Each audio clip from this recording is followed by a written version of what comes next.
बिस्मिल्लाहिर्रहमानिर्रहीम। हुजूर सल्लल्लाहु अलैहि वसल्लम के खाने पीने और लिबास का बयान।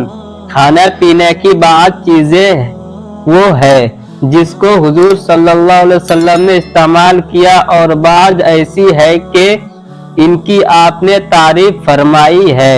सुरमा सिया अस्फहानी तीन तीन सलाइयां आंखों में लगाया करते और इरशाद फरमाया है कि तुम सुरमा लगाया करो, ये नजर को तेज करता है और पलकों को चमकाता है।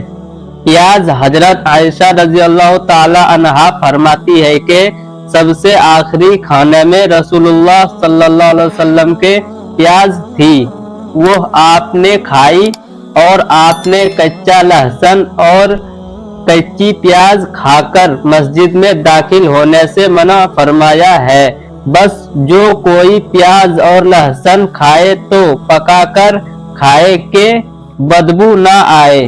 खजूरे आपने अक्सर खाए और कभी रोटी और मक्खन के साथ भी खाई है और फरमाया है कि जो कोई सुबह को 7 खजूरे खाए तो उस पर उस रोज जहर असर ना करेगा और ना जादू।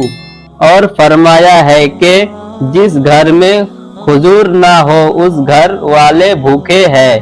खजूर और छुहारे एक ही चीज है। गोश्त के शुरबे में आपने तोड़ी हुई रोटी भी खाई है। आपको पसंद थी मेहंदी। आपके जब कोई फुंसी निकलती या कांटा लग जाता तो आप उस पर मेहंदी लगाते हैं।